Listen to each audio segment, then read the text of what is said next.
পোৱা নাই। মুহূৰ্ততে কৰি দিলেই নহয় বৰ। আপোন মানুহক যেন ধন্যবাদ দিয়ে। নমামি মোৰ ভনী, তাইৰ প্ৰতি মোৰ দায়িত্ব আছে। তুমি ইমানবোৰ টকা ক'ত পালা? মা দেউতাটো নাই, তেওঁলোকে গোটাই যোৱা সম্পত্তিবোৰ এতিয়াও আছে।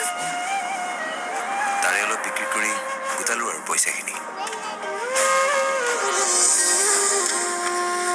এনেও নমামিৰ বিয়াত ককায়েক বুলি খৰচ কৰিলোহেঁতেন। বিয়াত নাথাকিলো যিহেতু এতিয়া মোৰ দায়িত্ব পালন কৰিলো। যদি কথাবিলাক বিমানক ক'ব নালাগে, তেনেহ'লে মই যি বিচাৰোঁ তাকে হ'ব লাগিব।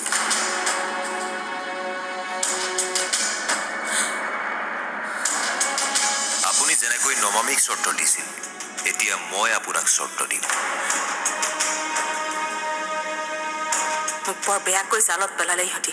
ভাবিছিলোঁ এইবাৰ এটা ডাঙৰ সুযোগ পালোঁ, নমামিক বিভানৰ জীৱনৰ পৰা চিৰদিনৰ বাবে আঁতৰ কৰাৰ। কিন্তু এই ককায়েকজন ক'ৰ পৰা আহি ওলাল?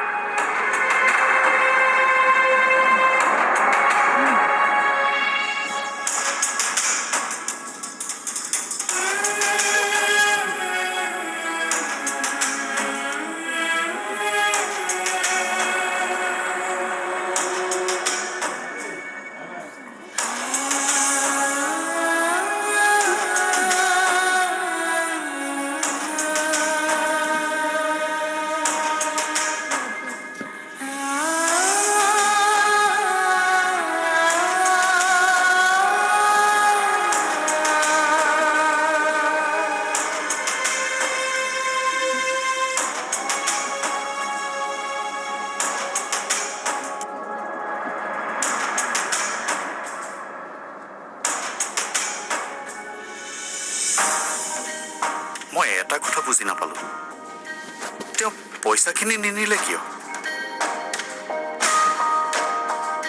তেওঁ পইচা নিবলৈ অহাই নাছিল। মানে তেওঁৰ উদ্দেশ্য কিবা বেলেগ আছিল। তেওঁ ভাবিছিল আপুনি তেওঁক পইচা ঘূৰাই দিব নোৱাৰে, কিন্তু তেওঁ ধাৰ আমি নাখাওঁ। পইচা তেওঁক উভতাই দিমেই। মই এইটো বুজা নাই, তেওঁ বিভানক কেনেকে বুজাব? সেইবিলাক ভবা বাদ দিয়ক, বিভানৰ মাকে ভাবিব সেইবিলাক। অযথা কথাবোৰ চিন্তা কৰি থাকে আপুনি। মাকে বিভানক নিজৰ কৰি ৰাখিবৰ কাৰণে যিকোনো পৰ্যায়ত যাব পাৰে। কূটনীতিত এক্সপাৰ্ট তিৰোতা। য'ত আমাৰ ভবা শেষ হয়, তেওঁৰ ভবা আৰম্ভ হয়। গতিকে তেওঁৱে ভাবক। কিন্তু বিভানৰ খং কমিব জানো? সেইবাবে আপোনাৰ দৰে মানুহবিলাকৰ হাই প্ৰেছাৰ হয়। চিন্তা নকৰে, কেৱল দুঃচিন্তা কৰে।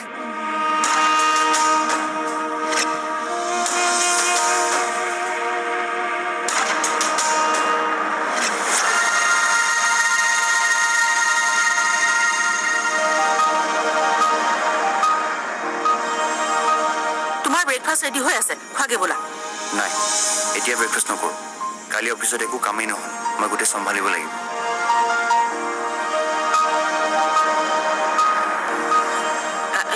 হেৰি বিবু, এটা কথা, নমামিক লৈ আহোঁ দিয়া নহ'লে। মা, তুমি ধেমালিটো কৰা নাই? নাই কৰাও, সঁচাকে কৈছোঁ। যি হ'ল পাহৰি যাওঁ দিয়া আমি। নমামিক লৈ আহোঁ।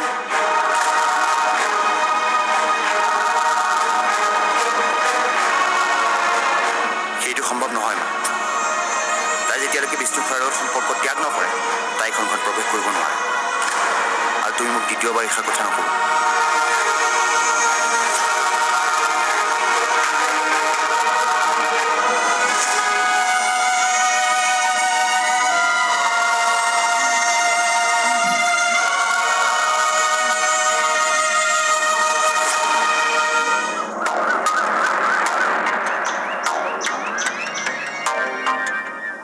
ফোন কৰি আছো, উঠোৱা নাই কিয়? কালিৰে পৰা ফোন ট্ৰাই কৰি আছো। মই জানোৱেই নহয় তুমি কি ক'বা। আপুনি মনে মনে আছে কিয়? প্ৰতিবাদ কৰা নাই কিয়? মই সেইবোৰ কথা ক'বলৈ অহা নাই। কিবা নতুন কামৰ সন্ধান আনিছা যদি কোৱা। যেতিয়ালৈকে আপোনাৰ গাৰ পৰা চোৰৰ দাগটো নেযায়, কোনে কাম দিব? সেইটো অৱশ্যে হয়। কিবা এটা নহ'ব লগা হ'বলৈ গৈ আছে। সিহঁতে এটা ডাঙৰ পৰিকল্পনা কৰিছে। কোম্পানীত এটা ডাঙৰ অঘটন হ'ব। অঘটন? এইবোৰ তুমি কি কৈছা প্ৰীতম? কিন্তু আমি ৰখাব লাগিব। সিহঁতক আমি ৰখাব লাগিব।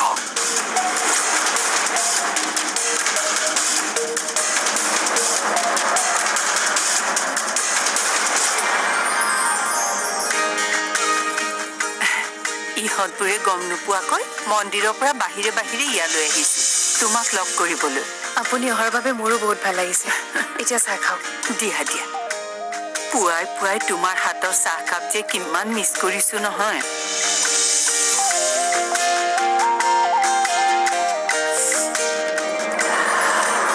এয়াহে চাহ। এই জানকীয়ে যে কি চাহ বনাই নহয়।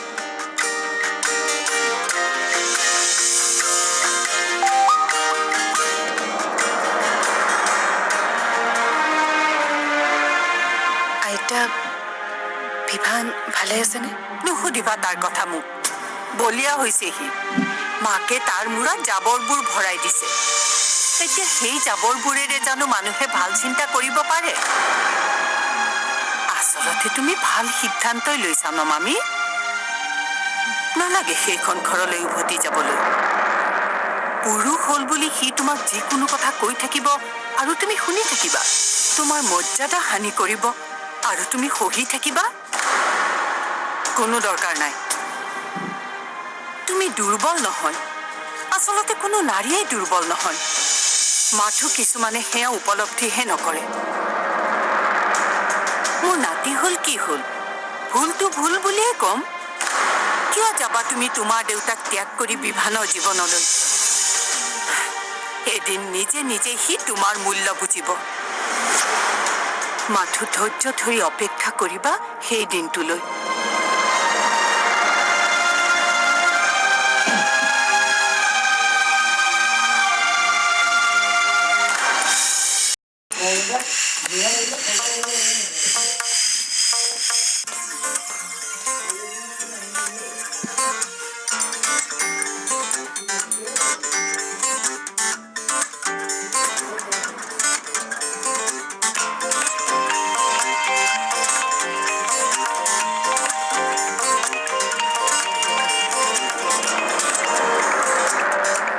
হেল্ল', মই অৰ্জুন, নমামী ককায়েক।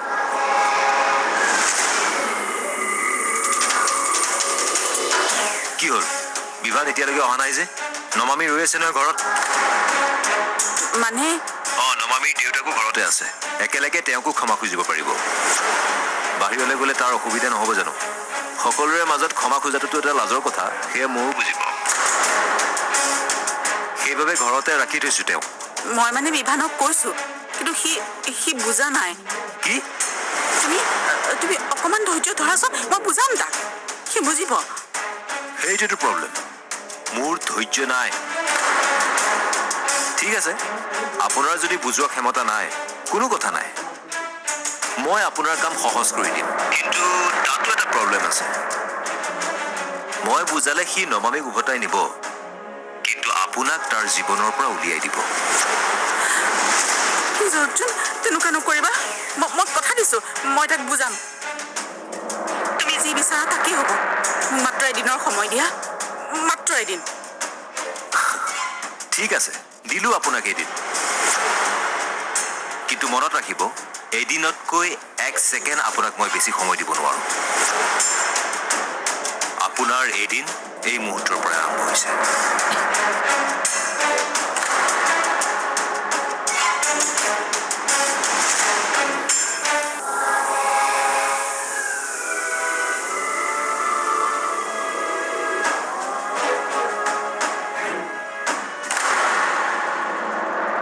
ছাৰ, কি হ'ল? সিহঁত মান্তি হোৱা নাই। মই বহুত চেষ্টা কৰিলোঁ ছাৰ। বিষ্ণু ছাৰক উভতাই আনিলেহে বোলে তেওঁলোকে কাম কৰিব ছাৰ। কোনে লিড কৰিছে সিহঁতক? ৰাজেন সিহঁতৰ লিডাৰ। ৰাজেনে সিহঁতক উচতাইছে আৰু কৈছে বিষ্ণু ছাৰৰ দৰে মানুহৰ লগত যদি এনেকুৱা হ'ব পাৰে, আমাৰ লগতো হ'ব পাৰে। সেইদিনা আমাকো চুৰ সজাই ইয়াৰ পৰা উলিয়াই দিব। বন্ধ কৰি দিম আপোনাৰ কোম্পানী। ৰাজেনক আৰু এবাৰ বুজাই চাওঁ। বেছি বুজাই থকাৰ দৰকাৰ নাই যাৰ যাৰ কাম কৰাৰ ইচ্ছা নাই ওলাই যাব পাৰে নটিচ লগাই দিয়ক লাঞ্চৰ পিছত যিয়ে কাম আৰম্ভ নকৰে কোম্পানী এৰি যাব লাগিব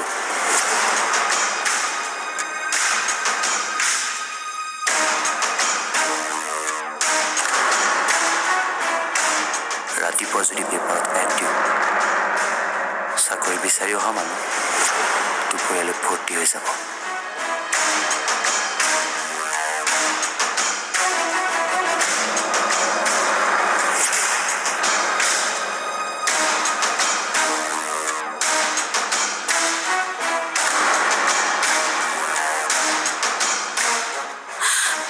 অৰ্জুন আহিল নেকি সিনো আকৌ কিয় আহিব কালিলৈকে সময় দিছে দেখোন মোক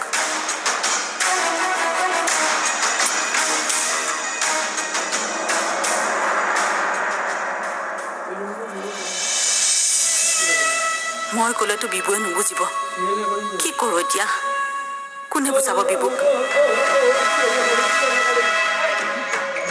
অ মা হা আপোনাৰ ল'ৰাক মাতি পঠিয়াওকচোন এতিয়াই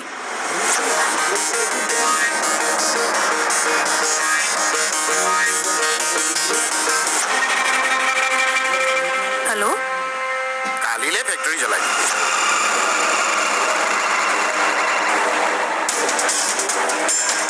ফেক্টৰী জ্বলি ছাই হৈ যাব আৰু কামটো এনেকেই কৰিম যাতে সকলো সন্দেহ বিষ্ণুলৈ যায়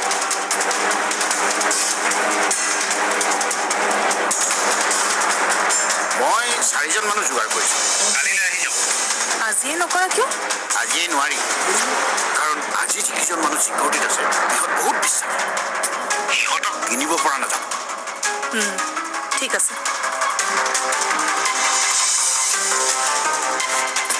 এফালে ফেক্টৰী জ্বলিব আনফালে বিভান আৰু নমামিৰ সংসাৰ জ্বলিব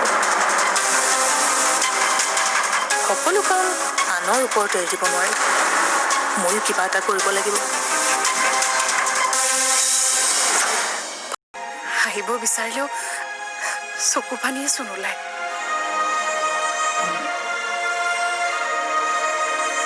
কিয় বাৰু প্ৰকৃতি অন্যায় মোৰ লগত কিয় মোক আধৰুৱা কৰি ৰাখিলে কিয় মই আকৌ মা হ'ব নোৱাৰো নাকান্দিবিচোন নমামি তই নিজকে অলপমান চম্ভাল এনেকে কান্দি থাকিলে জানো কিবা হ'ব কি কৰোঁ মই তৃষ্ণা মোৰ মনত যি ধুমুহা চলি আছে তাৰো মান মই কাকো পাব দিব নোৱাৰো প্ৰতিটো মুহূৰ্ততে মনত কষ্ট পাই আহিছো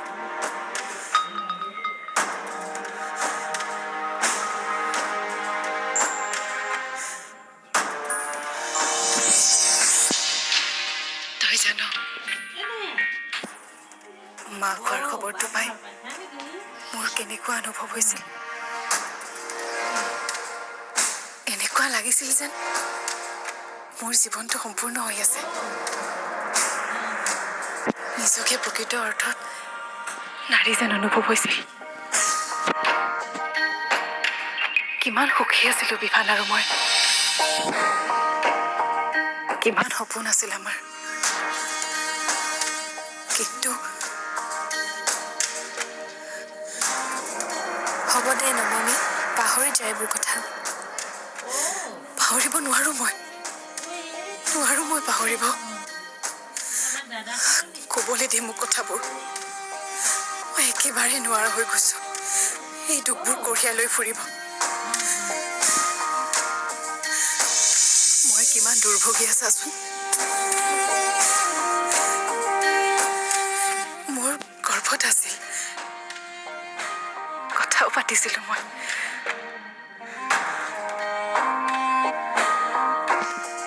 কিন্তু মই নোৱাৰিলো ধৰি ৰাখিব গুচি গ'ল মোক এৰি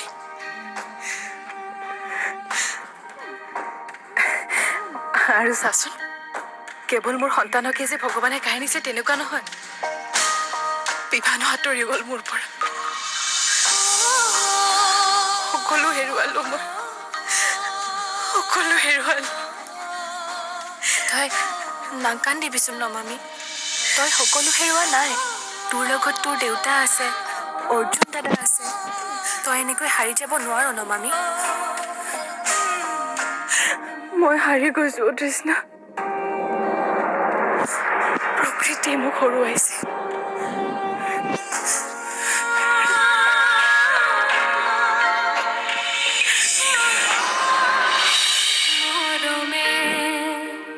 আজীবন বিচাৰে আল ফুলে